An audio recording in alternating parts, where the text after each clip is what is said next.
Bonjour, je suis très honorée et heureuse, ainsi que toute l'équipe, d'accueillir, Denis Jacquet, notre entrepreneur, engagé, auteur également de nombreux ouvrages, au titre, assez évocateur, assez piquant comme le Covid, le début de la peur, la fin d'une démocratie. Pourquoi votre prochain patron, sera chinois ou l'ubérisation, un ennemi qui vous veut du bien. Donc je cède la parole à Denis Jacquet qui va nous parler de l'agilité est-elle tribale ou agilité et obésité? Merci Denis. Eh bien, j'espère que le son est bien revenu, et l'image aussi. Donc, bonjour je sais auprès de 1,5 million de personnes qui nous suivent à travers le monde aujourd'hui, en ce vendredi. J'espère ensoleillé pour tout le monde. Donc je vais essayer de faire 2 choses. La première, d'être à peu près compréhensible parce que je vais essayer de rester un petit peu, de quitter mon rôle d'entrepreneur pour essayer d'avoir, une espèce de vision sur l'agilité en tant que telle et surtout sur les grands groupes, ce qui est quand même une vraie usurpation de ma part puisqu'en fait, je crois que j'ai été salarié 3 ans dans ma vie et pas vraiment dans des très grands groupes donc je les vis comme clients et comme partenaires mais pas de l'intérieur. Donc du coup, je vais me permettre, d'usurper un rôle et une connaissance, au quotidien que je n'ai pas. Et la deuxième chose qui est toujours très difficile pour moi, c'est de tenir les délais. Mais comme ma copine Diana, que j'ai vu passer avant, je ne savais pas que c'était elle qui passait juste avant, on a fait autant. Donc je m'excuse par avance si jamais je mords sur celui d'après. Donc bonjour à toutes, bonjour à tous. Je vais néanmoins essayer de faire simple et assez rapide sur des grands concepts qui me semblaient, intéressants de fouiller un petit peu, et qui finalement, demandent ce qu'on a souvent peu, si on analyse tous, vous et moi, objectivement, ce qu'on fait tous les jours dans notre métier. Alors c'est peut-être un tout petit peu moins vrai pour un entrepreneur, une entrepreneuse qui doit être, quand il crée sa boîte, comptable, femme de ménage, commerciale, DRH, chef d'entreprise le jour et la nuit, et donc cette espèce d'agilité permanente qu'on est obligé d'avoir par les fonctions, les rôles, les métiers qu'on est obligé heu, d'habiller ou d'habiter un petit peu tous les jours est un peu différente quand on commence à rentrer, après une formation dans un silo qui est un silo professionnel, qui répond à un certain nombre de critères, de compétences, de savoir-faire et finalement l'objectif de beaucoup de gens dans la vie professionnelle est finalement de suivre une voie dans laquelle ils vont essayer d'être de meilleur en meilleur. Mais même là où ils excellent, en fait, ils auront comme une cellule dans le corps humain, un tout petit bout de la vérité et un énorme bout qui leur échappe. C'est-à-dire qu'à un moment donné, on va voir le monde à travers sa compétence et on va tellement la voir de façon proche qu'on a l'impression que c'est le monde entier et qu'en traitant ce petit problème qui est un milliardième des problèmes, on règle tous les problèmes de la société, ce qui est bien évidemment totalement faux et qui nous emprisonne dans une non-agilité qui fait qu'on oublie de regarder les gens qui ne nous ressemblent pas, les idées qui ne sont pas les nôtres, et d'oublier souvent qu'on fait partie d'un corps beaucoup plus grand qui s'appelle une entreprise, qui elle-même est dans un corps beaucoup plus grand qui s'appelle une société, qui elle-même s'encadre dans une nation, qui elle-même dans un concert de nations, dans une planète et dans un univers, et que finalement on n'est rien et qu'à force de penser qu'on est tout, eh ben, finalement, on se ferme aux autres. Et si la plupart des grandes entreprises et parfois même des moyennes finissent par perdre cette agilité, c'est avant tout cette agilité intellectuelle qui consiste à être suffisamment curieux de ce qui ne vous concerne pas pour penser qu'en réalité, ça vous concerne. Et finalement, tous ceux qui ont oublié de s'ouvrir vers les autres et vers les autres sujets, les autres personnes et les autres sujets, finissent par être de fantastiques professionnels mais d'une incompétence totale qui finit par s'accumuler parce qu'à force d'être un très bon dans son domaine, on oublie d'être un très bon citoyen de son entreprise et elle-même finit par être oubliée d'être un bon citoyen de ce qui l'entoure. Donc on vit tous dans des environnements, dans des écosystèmes, dans des environnements et si on n'arrive pas à comprendre leur mécanique globale, bah, vous avez, si j'ai écrit ce bouquin parce que la gestion de la crise du Covid en Europe m'a singulièrement énervé parce que c'était en tout cas, quand on prend suffisamment de temps pour regarder comment elle était, gérée ailleurs et malgré ce que nous vendent les journalistes, elle est une des pires au monde et l'une des raisons, c'est qu'effectivement, à un moment donné, quand vous donnez à un médecin la charge de décider de ce qu'on doit faire pour le Covid, lui, son rôle, assez borné mais magnifique en même temps, c'est de sauver des vies. Donc c'est le taux de mortalité. Quels que soient les dégâts et le coût qu'on paye pour régler ce problème.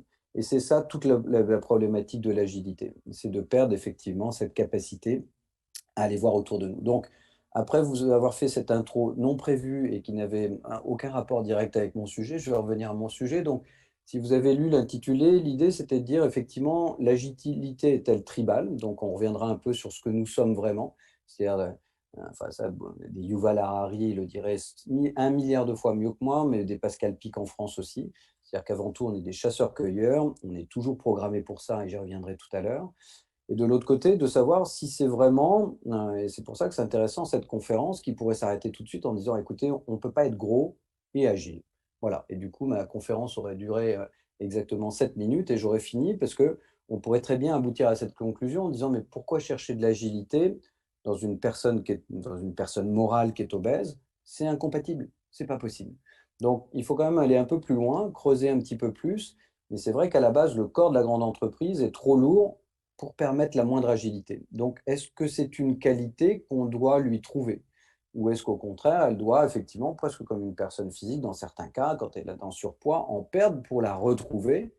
Et du coup, c'est-à-dire qu'en tant qu'entreprise, il faudrait qu'elle accepte ou de s'organiser autrement ou de réduire sa taille, ce qui est quand même aussi antinomique avec le rôle que l'entrepreneur s'affecte, c'est celui d'aller vers la croissance.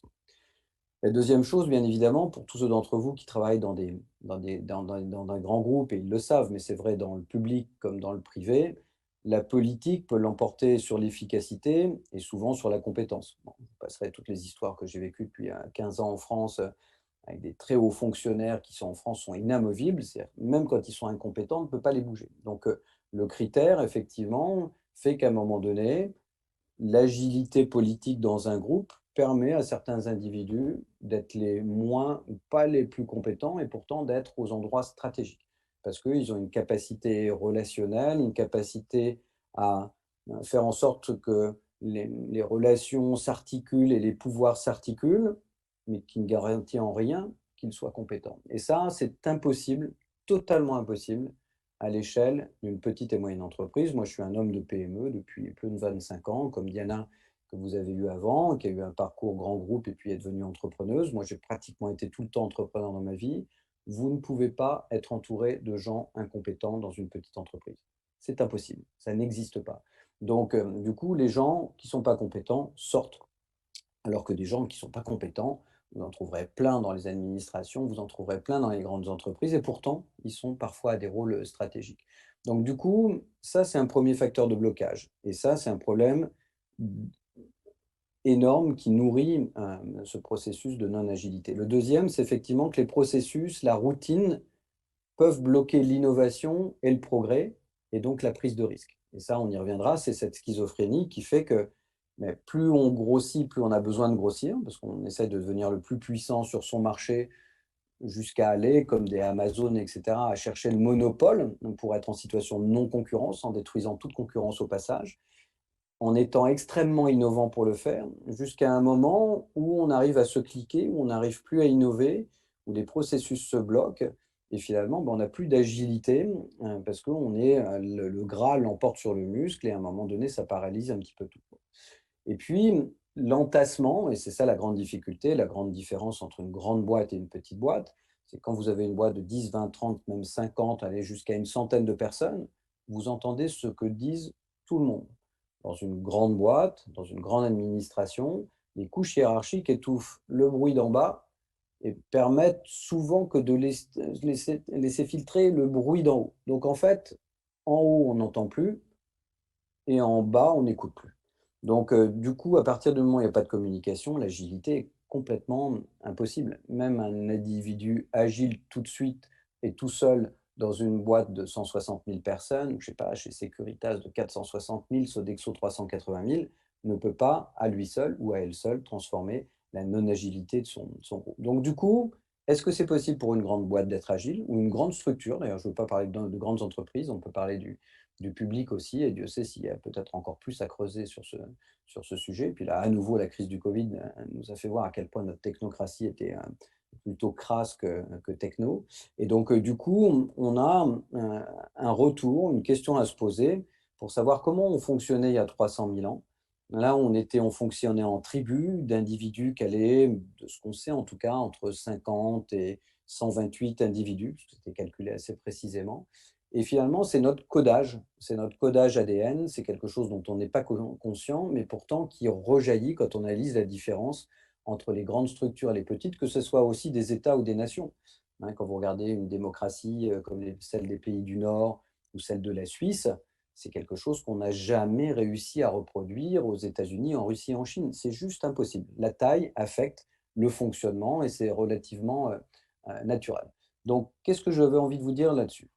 Deux choses. Je mettrais d'un côté les individus et de l'autre côté les structures. Les individus.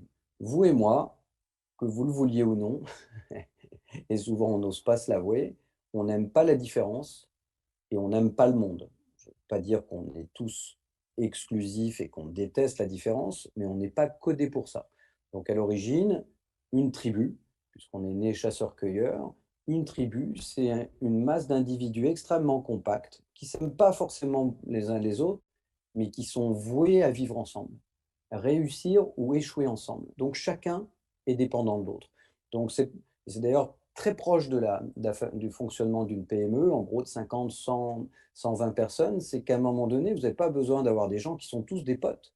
Ils ont besoin d'apprendre à réussir ensemble. Parce que soit ils vont réussir tous ensemble, soit ils vont tous échouer ensemble. Donc, et la tribu X qui est au milieu du désert de je ne sais pas quoi il y a 300 000 ans, bah, cette tribu qui est à 10 kilomètres plus loin, pourtant ils n'auront rien fait, ils ne les connaissent pas, ils ne les ont peut-être pas rencontrés, le jour où ils les rencontrent, ils les considèrent comme un ennemi. Donc on a été codé pour exclure la différence. Pas la différence dans son propre groupe, là on l'accepte parce qu'elle est utile, mais il y a une méfiance automatique vers l'autre.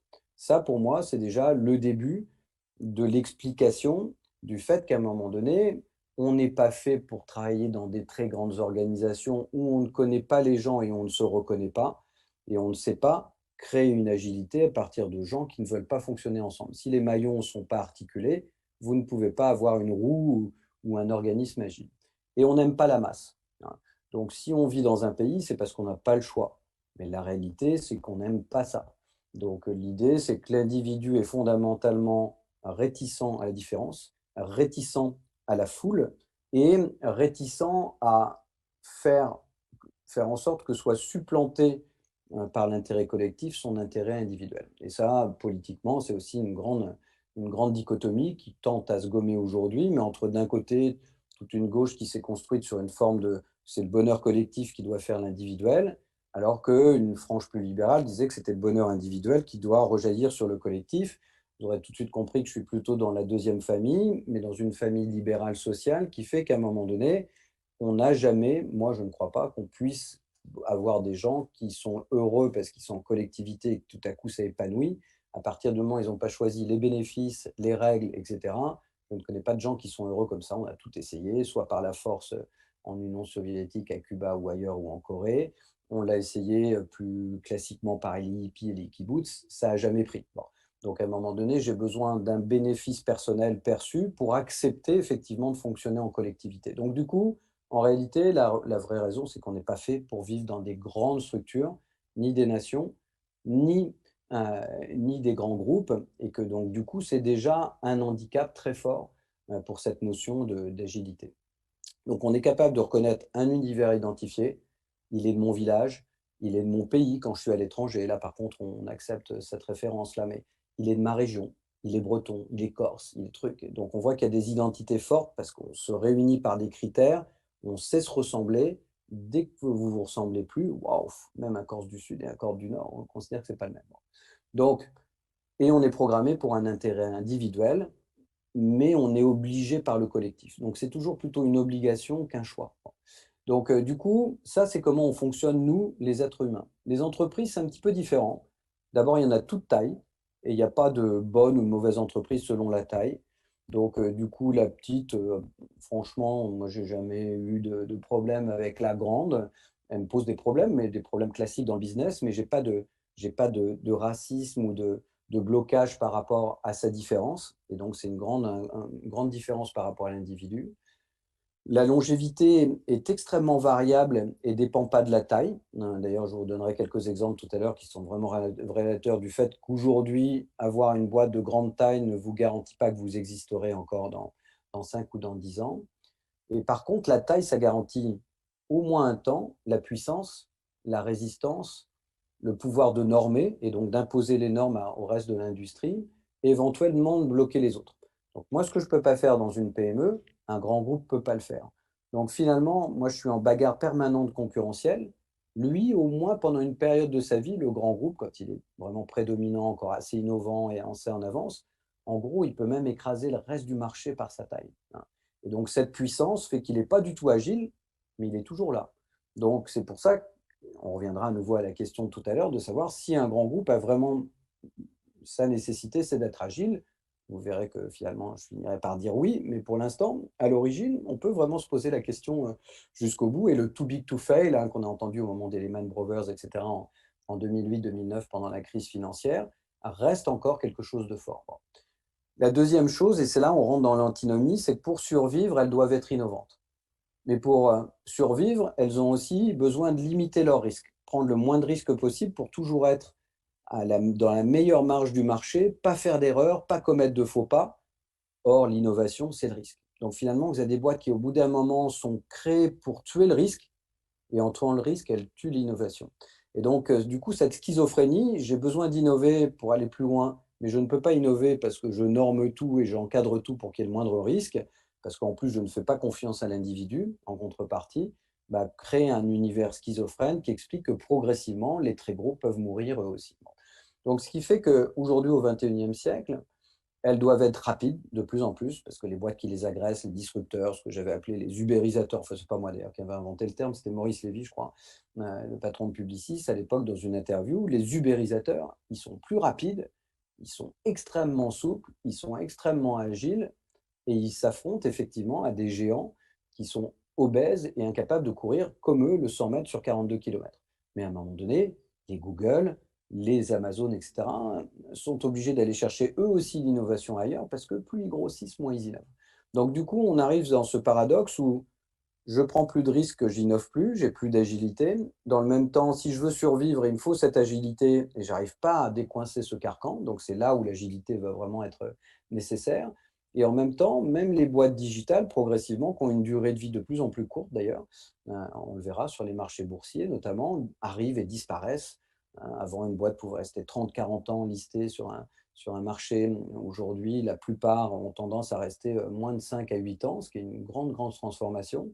Donc les grands groupes, du coup, faute d'agilité et de risque, bah, vont acheter l'innovation. Mais le problème, ils en ont un deuxième, c'est qu'elles n'arrivent pas à l'intégrer, parce qu'effectivement, une innovation qui avait été faite par des gens agiles et que vous intégrez dans un grand groupe avec des corps gras, bah, tout ça, ça crée effectivement une rupture qui est pas très bonne. Donc du coup, je repose la question, est-ce qu'une grande entreprise peut être agile, de la même façon qu'un grand pays ou une grande administration? Est-ce qu'une entreprise grande ou autre doit-elle être agile, puisqu'il est finalement impossible d'être gros et souple, très rarement, hein, obèse et rapide, hein, on a rarement vu Usain Bolt se faire dépasser par un mangeur de Donald. Donc pour l'instant, autant que tâche, l'obésité et la grosse, et je parle vraiment d'entreprise, hein, ne vous méprenez pas, n'existe pas. Euh, et donc, du coup, pas, ça pourrait sembler impossible. La deuxième chose, c'est qu'on ne peut pas être innovant et averse au risque. À nouveau, comment vous voulez résoudre cette équation? Bon. Et enfin, il est impossible d'être normé et innovant. Parce qu'à partir du moment où vous avez tout cadré par des normes, pour les gens qui veulent innover, donc sortir des normes, inventer un autre univers, ben non, le mur est fermé. On a construit le mur entre l'innovation qui est d'un côté du monde et la non-prise de risque qui est de l'autre, et du coup, on l'enferme. Donc, du coup, on pourrait se dire finalement, bah, laissons les grandes boîtes faire comme elles font. Elles survivent si elles sont bonnes, elles disparaissent si elles sont mauvaises, et puis on s'arrête là. Et la conférence aujourd'hui est finie. Bon.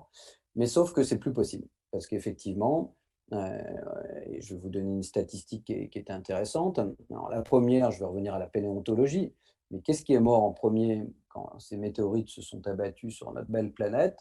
C'est les gros, c'est les dinosaures, hein. C'est pas les petits, c'est pas les petits organismes qui ont réussi à se réinventer, à se créer, certains à muter avec le temps, à devenir poissons, à rentrer dans un univers aquatique. Ceux-là, ils sont sortis, à part un ou deux très gros qui sont devenus des baleines, etc. Les autres, les petits, sont sans pas trop mal sortis. Les gros sont morts tout de suite.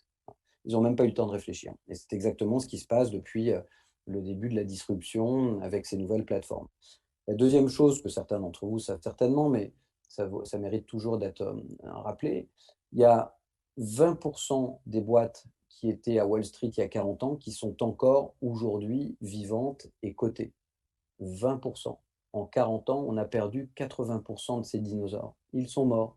Donc ça veut bien dire qu'à un moment donné, si on ne se pose pas la question de l'agilité, on se pose la question du cimetière et de la non-pérennité. Voilà. Donc, pas agile, c'est comme pas de chocolat, pas agile, c'est directement le cimetière. Et de l'autre côté, on estime que dans les 5 prochaines années, il y aura 17% des boîtes qui sont actuellement cotées qui ne seront plus là.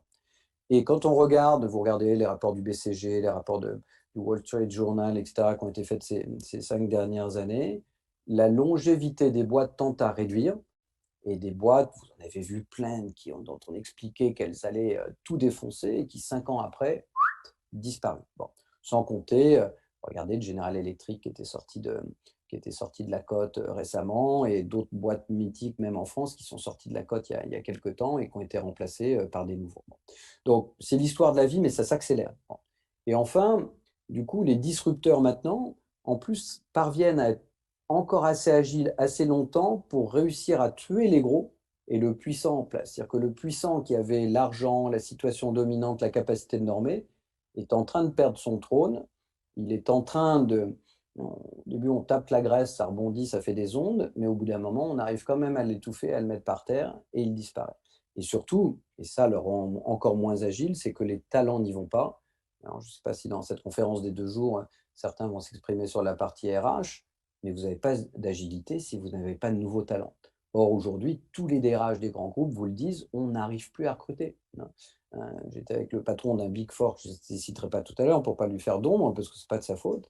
Il me dit, aujourd'hui, on refuse 10 missions par jour. Vous imaginez le nombre de centaines de milliers d'euros que ça peut représenter, 10 missions par jour, parce qu'on ne trouve pas de talent à recruter, à faire venir. Donc c'est pour ça qu'à mon sens, et je conclurai par ça, et j'aurai fini, on a besoin finalement d'essayer de trouver des moyens de donner de l'agilité à ces groupes. Et je vais essayer de vous donner 4 mots très rapidement et de vous expliquer en quoi il pourrait être en tout cas une piste, en toute modestie, parce que je ne pourrais pas vous le vérifier moi-même, puisque je ne serai jamais un homme de grand.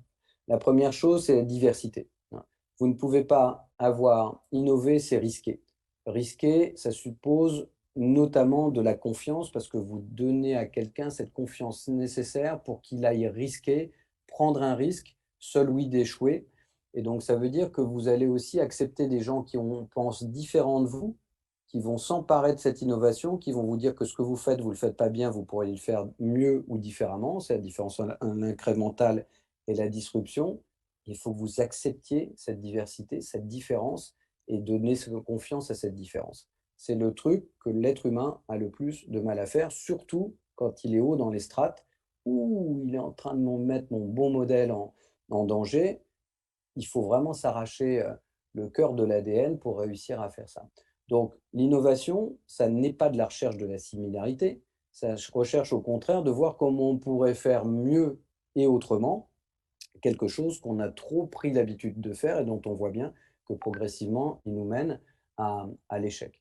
Donc, et c'est comme ça, comme je disais, qu'on passe de l'incrémental à la disruption. Déjà, c'est s'ouvrir à la diversité et c'est ça essentiel.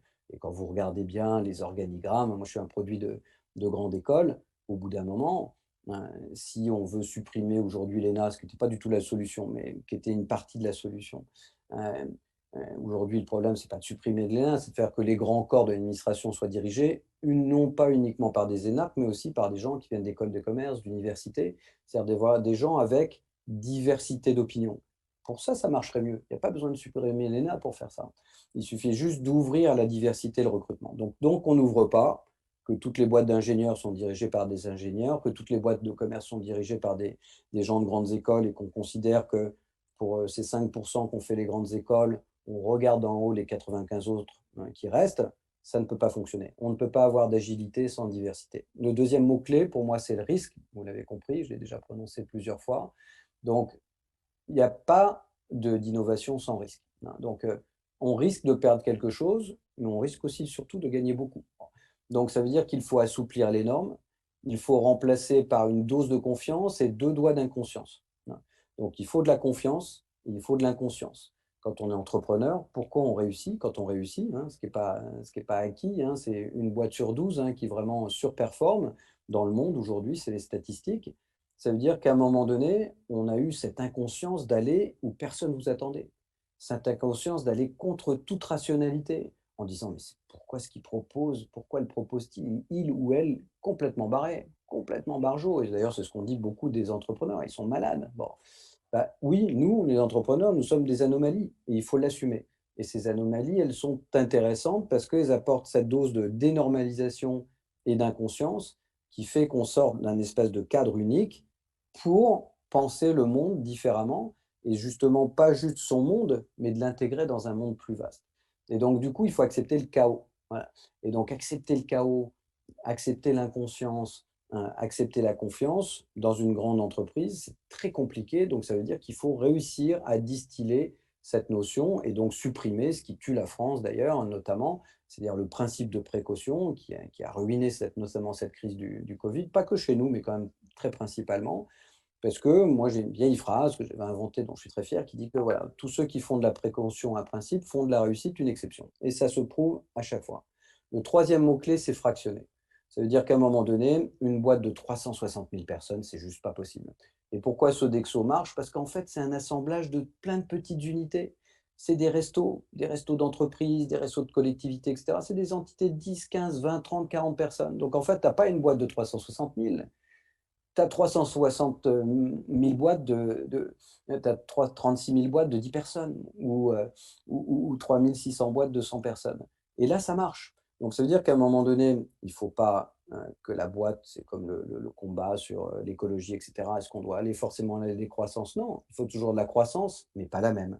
Ben là, c'est la même chose. Il faut découper l'entreprise en unités agiles qui sont des petites cellules tribales de chasseurs-cueilleurs de 50 à 130 individus qui se reconnaissent, qui ne sont pas forcément les meilleurs potes, mais dont le destin est lié à leurs cellules.